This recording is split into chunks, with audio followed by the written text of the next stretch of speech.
আত্মমর্যাদা। পার্কের বেঞ্চে বসে থাকা মাঝবয়সী ভদ্রলোককে আমার চেনা চেনা লেগেছে। উস্কো খুস্কো কাঁচা পাকা চুল আর মলিন মুখ দেখে আমি কিছুক্ষণ গভীর দৃষ্টিতে চেয়ে রইলাম। আর তাই তাকে হয়তো পরিচিত মনে হলো। আমি যেন কেমন হয়ে গেলাম। কিছুই না বুঝে আমি ওনার পাশে গিয়ে বসলাম। উনি কিছুক্ষণ আমার দিকে নির্বাক চেয়ে থেকে বললেন, কিছু বলবে মা? আমি মাথা ঝাঁকিয়ে না ইশারা করলাম। উনি আমার দিকে অবাক দৃষ্টিতে চেয়ে রইলেন। আমি বারবার মনে করার চেষ্টা করছি এই ভদ্রলোককে আমি কোথায় দেখেছি, কিন্তু কিছুতেই মনে করতে পারলাম না। বেশ কিছুক্ষণ পর তিনি বললেন, মা তুমি কি আমাকে একটু বাড়ি পৌঁছে দিতে পারবে? আমার শরীরটা ঠিক লাগছে না। আমি আগে পরে কিছু না ভেবে বললাম, জি। রিকশায় উঠলাম ওনার সাথে। কি একটা অদৃশ্য টান আমাকে তার সাথে নিয়ে গেল। বাড়ির গেটে পা দিতেই মনে হলো বাড়িটা আমার খুব চেনা, কিন্তু কবে এখানে এসেছি তা আমি মনে করতে পারলাম না। উনি রুমে আমাকে বসতে দিয়ে কোথায় যেন গেলেন। জীর্ণ একটা ঘর বেশ অগোছালো হয়ে পড়ে আছে। এই ঘরে যে দীর্ঘদিন কোনো নারীর ছোঁয়া নেই তা স্পষ্ট বোঝা যাচ্ছে। আমিও কৌতূহল নিয়ে জীর্ণ পুরনো সোফাতে বসলাম। সারা ঘর জুড়ে চোখ বুলালাম। ঝাপসা একটা স্মৃতি আমার চোখে বারবার ভেসে উঠেছে, যা আমি শত চেষ্টাতেও স্পষ্টভাবে মনে করতে পারছি না। হঠাৎ দেখলাম ওনার বিছানার পাশে একটা অ্যালবাম। আমি অজান্তে উঠে গিয়ে অ্যালবামটা হাতে নিলাম। অ্যালবাম খুলতেই আমার মাথা ঘুরে গেল। অ্যালবাম খুলে যে নিজের শৈশব দেখতে পাবো তা আমি ভাবতেই পারিনি। এমন একটা ছবি আমার কাছেও আছে। অ্যালবামের পাতা উল্টাচ্ছি আর অবাক হচ্ছি। আমার মায়ের পাশে দাঁড়ানো এই ভদ্রলোক তাহলে আমার বাবা? মানে এই মাঝবয়সী ভদ্রলোক আর কেউ নন, ইনি আমার বাবা। হায় খোদা, এই মানুষটাকে আমি মনে মনে কত খুঁজেছি, আর আজ তাকে এভাবে পেলাম। আমার চোখে জল এলো। বাবাকে নিয়ে একটা প্রশ্নের জবাবও মা কখনো দেয় না। ভাইয়াকে প্রশ্ন করলে এড়িয়ে গেছে সে। কতবার মাকে বলেছি বাবার কাছে ফিরে যেতে। বাবাকে এক পলক দেখার জন্য গড়াগড়ি দিয়ে কেঁদেছি, তবুও মায়ের মন গলেনি। আর সেই বাবাকে কতটা করুণ দৃশ্যের চোখে দেখেছি। ই আল্লাহ, এমন কেন আমার ভাগ্যটা? পিতার স্নেহ পাবার জন্য মুখিয়ে থাকা এই আমিটাকে কেন একটা হতভাগী করলো? কী দোষ ছিল আমার? উনি চা হাতে রুমে ঢুকে আমি অ্যালবাম রেখে দিলাম। উনি অ্যালবাম রাখতে দেখে ফেললেন। আমি খানিকটা লজ্জা পেলাম। তিনি স্বাভাবিক ভঙ্গিতে বললেন, এখানে আমার ফ্যামিলি ফটো আছে। আমার স্ত্রী, ছেলে আর আমার টিয়া পাখির ছবি আছে। আমার টিয়া পাখির এত বছরে হয়তো তোমার মতোই বড় হয়ে গেছে। কথাগুলো বলতে বলতে তিনি বেশ উদাসীন হয়ে গেলেন। আমার মনে পড়ে গেল ছোটবেলায় বাবা আমাকে টিয়া পাখি বলে ডাকতেন। আমার খুব জানতে ইচ্ছে করলো বাবার মনে আমার প্রতি সব অনুভূতিগুলো। তাই জিজ্ঞাসা করলাম, টিয়া পাখি কে? টিয়া পাখি আমার কলিজা, আমার রাজকন্যা। বাবার মুখে কলিজা আর রাজকন্যা এই শব্দ দুটো আমার বুকে তীরের মতো বিঁধল। আমি খুব কষ্টে চোখের নদীটাকে বাদ দিয়ে রেখেছি। আমার স্কুল জীবনে কখনো কোনো বন্ধু বান্ধবীকে আমার বাবাকে দেখাতে পারিনি। বাবার সম্পর্কে বলতে পারিনি কিছু। তারা যখন ওদের বাবার গল্প করতো তখন আমি আড়ালে চোখ মুছতাম। অথচ আমার জীবন বাবা জীবিত। কতটা রাত কেটেছে বাবার জন্য কেঁদে কেঁদে বালিশ ভিজিয়ে বলতাম, তারা কোথায় থাকে? উনি একটা বড় দীর্ঘশ্বাস সেরে বললেন, জানি না। কেন? রুমানা দুই ছেলেমেয়েকে নিয়ে আমার জীবন থেকে চলে গেছে অনেক বছর আগে। আমার মনে পড়ে গেল, তখন আমি ছোট। বয়স কত হবে, 6 কি 7। একদিন রাতে বাবা বাড়ি ফিরলেন। কারোর সাথে কথা বললেন না। তিনি ঘরে ঢোকার কিছুক্ষণ পরে মায়ের আর্তনাদ শুনতে পেলাম। আমি দরজা ধাক্কাতে বাবা দরজা খুলে দিয়ে বললেন, কিচ্ছু হয়নি, তুমি নিজের ঘরে গিয়ে ঘুমাও। সকাল হতে মা ভাইয়াকে ফোন করে হোস্টেল থেকে ডেকে আনলো। তারপর আমাদের দুই ভাই বোনকে নিয়ে বাড়ি ত্যাগ করলেন।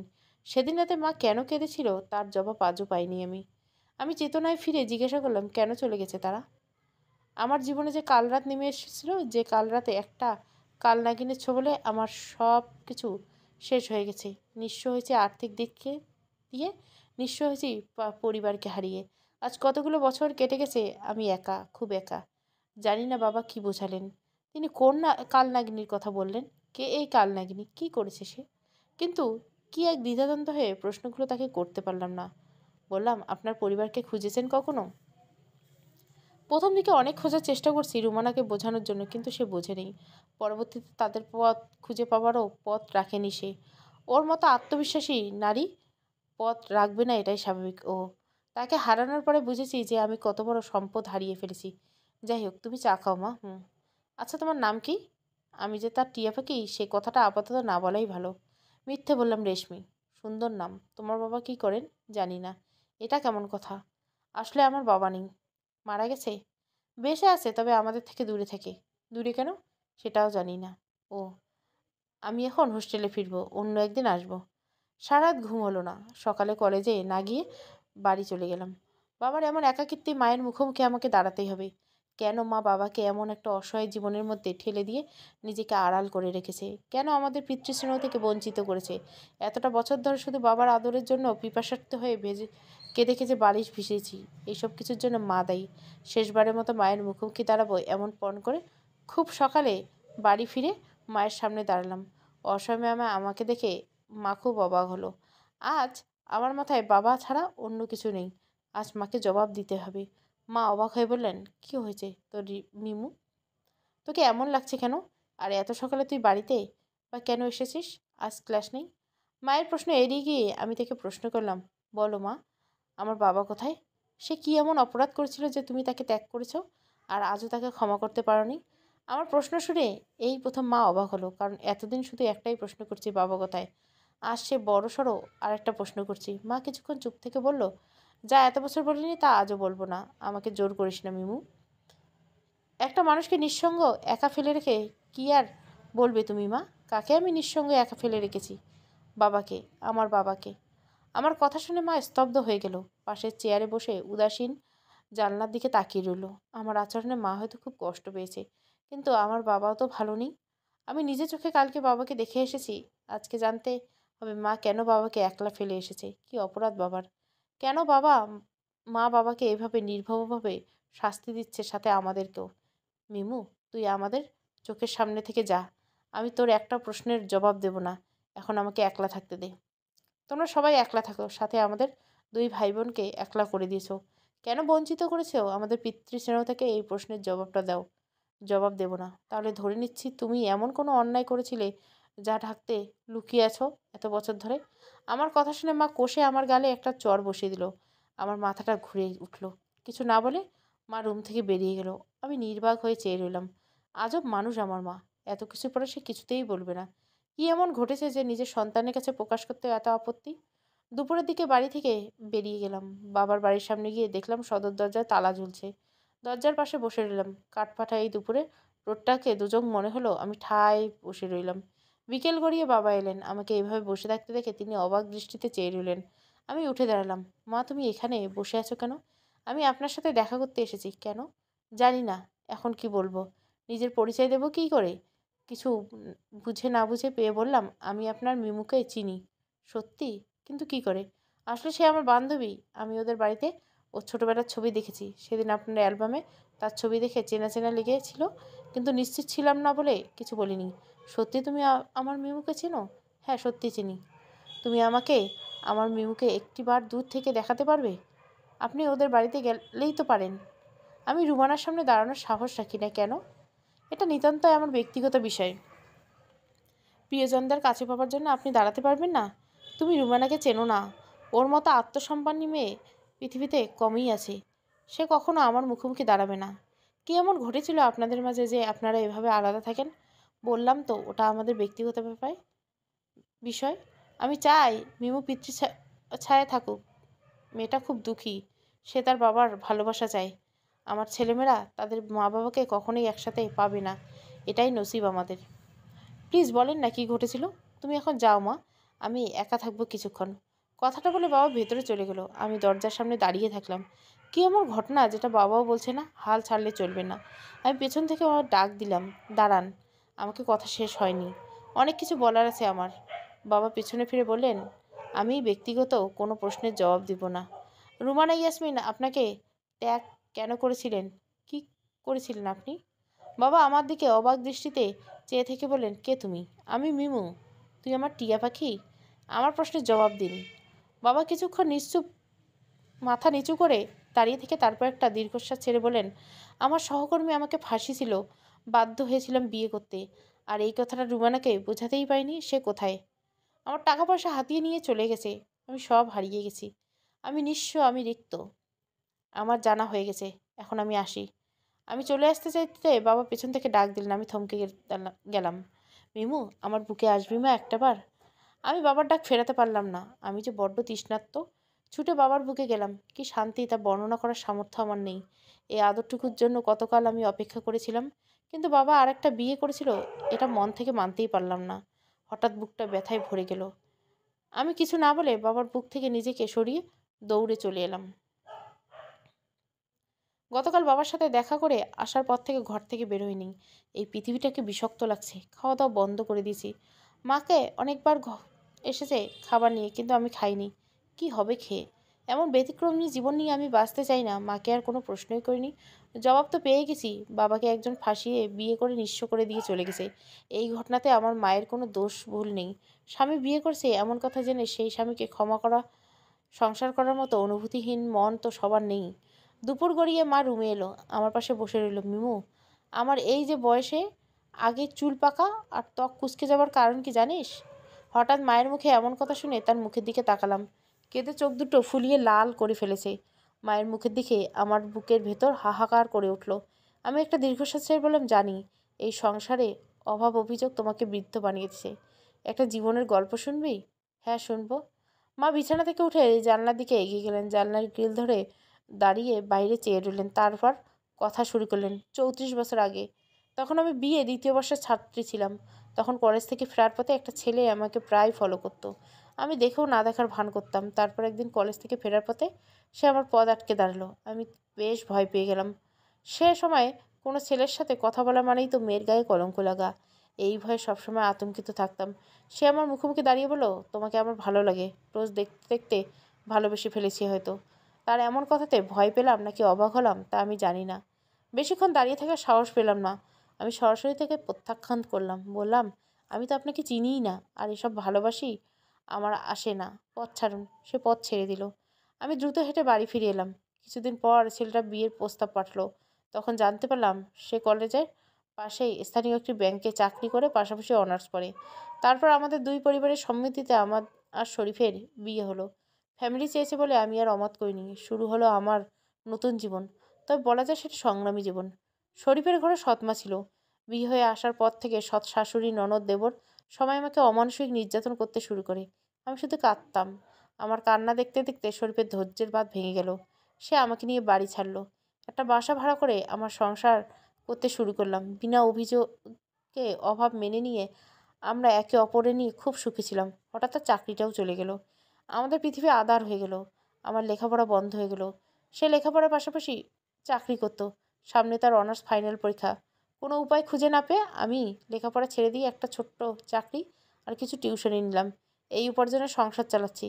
তার লেখাপড়ার খরচ জুগিয়েছি। কেটে গেল 1 বছর।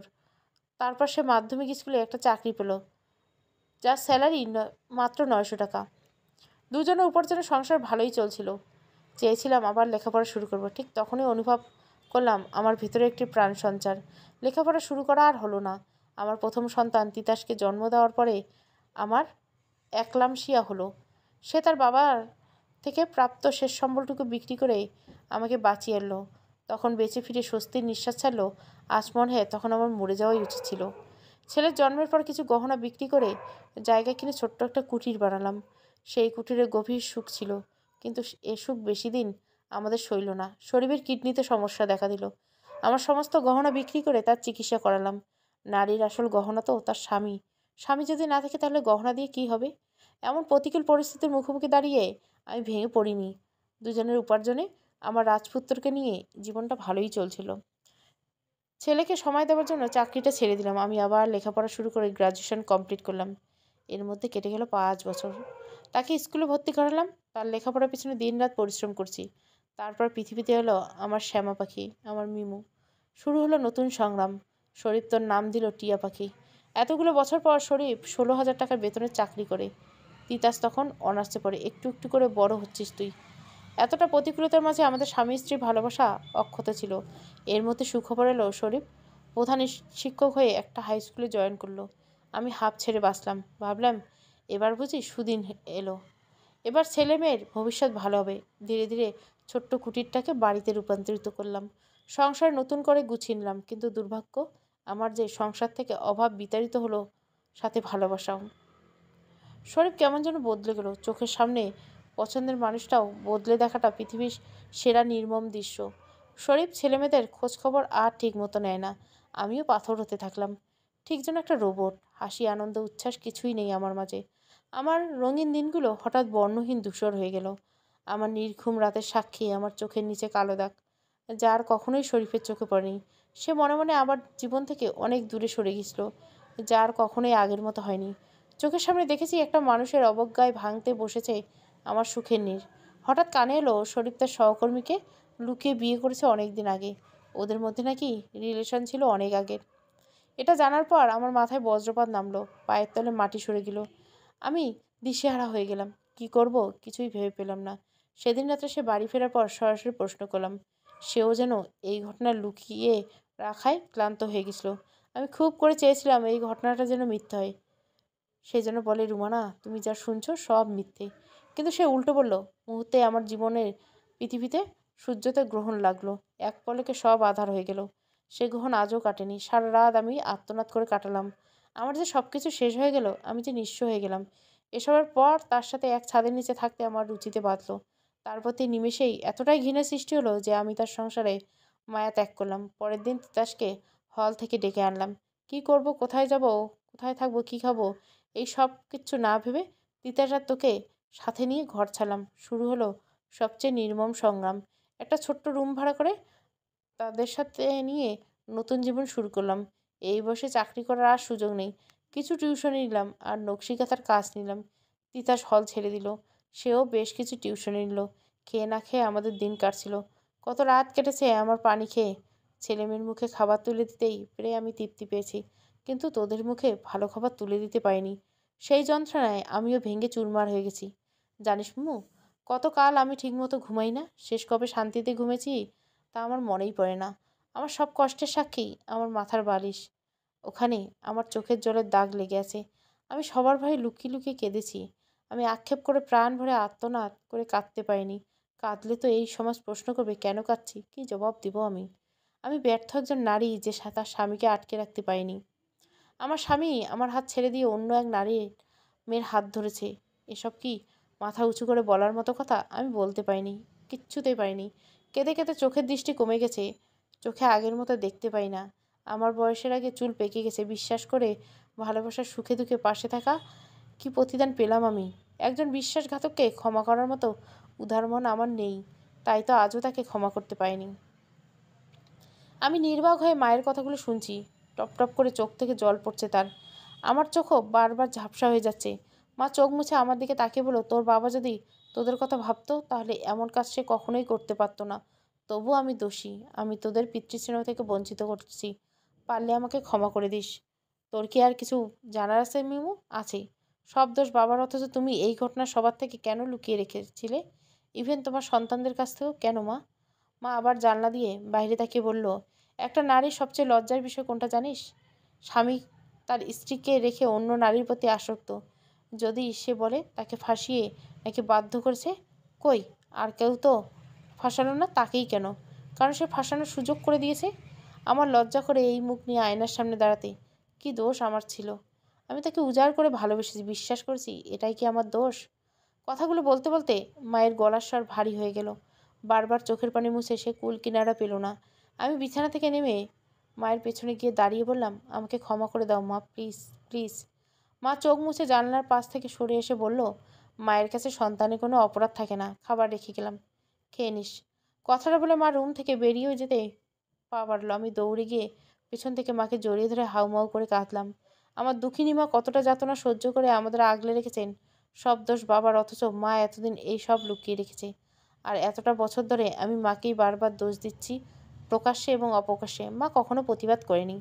আজ নিজের প্রতি খুব ঘৃণা আছে। মা পিছন ফিরে আমাকে জড়িয়ে ধরে খুব কাঁদলো। এই প্রথম মাকে প্রকাশ্যে কাঁদতে দেখেছি। সারা রাত দু চোখের পাতা এক করিনি, অবিরাম কেঁদেছি। মায়ের মলিন মুখটা বারবার চোখে ভেসে উঠছে। কত অভাব অভিযোগ সহ্য করে বাস্তবতার সাথে সংগ্রাম করে মা আমাদের দুই ভাই বোনকে বড় করেছে। আর সেই মাকে কখনো বোঝার চেষ্টাই করিনি। সেদিন থেকে মায়ের পাশে দাঁড়াবো বলে প্রতিজ্ঞা করেছিলাম। তার লড়াইয়ের সঙ্গী হয়েছে আমি। সেই থেকে মায়ের আদর্শে নিজেকে গড়ে তোলার চেষ্টা করছি। সংগ্রাম করার সাহস সঞ্চার করছি। আত্মমর্যাদা নিয়ে মাথা উঁচু করে বাঁচার চেষ্টা করছি। পোকামাকড়ের মতো যত বেঁচে থাকার চেয়ে মানুষরূপে মরে যাওয়া অনেক আনন্দের। তারপর থেকে বাবাকে আমিও আর ক্ষমা করতে পারিনি। তিল তিল করে গড়ে তোলা সংসারে যে মানুষটা একটা লহমায় তাসের ঘরের মতো ভেঙে দিতে পারে, তাকে সত্যিই ক্ষমা করা যায় না। জানি না তাকে আর আগের মতো ভালোবাসতে কি পারবো কিনা, খুব জোরে বাবা বলে ডাকতে পারবো কিনা। তাই মাঝে মাঝে আমারও ইচ্ছে করে সবার মতো চিৎকার করে তাকে বাবা বলে জড়িয়ে ধরি, তার বুকে মুখ লুকিয়ে কাঁদি। তাদের ভুল, তাদের অভিমান তলিয়ে গেছে আমাদের, তাদের সম্পর্ক, বিশ্বাস আর ভালোবাসা। তাদের এই ভুলের ভুলে ডুবে গেছি আমরা দুই ভাই বোন। কী ভুল ছিল আমাদের, কী ভুল ছিল আমার মায়ের। একজন শিক্ষিত নারী তার জীবনের স্বামী সন্তানের তরে বিসর্জন দিয়ে দিল অনায়াসে। বিনিময়ে সে পেল লাঞ্ছনা গঞ্জনা। 34 বছরের বিশ্বাস ভালোবাসা কি রেখে গেল তার জীবনে? সমাপ্ত। আত্মমর্যাদা। গল্পটা ভালো লাগলে অবশ্যই লাইক, শেয়ার এবং সাবস্ক্রাইব করবেন। Thank you for watching.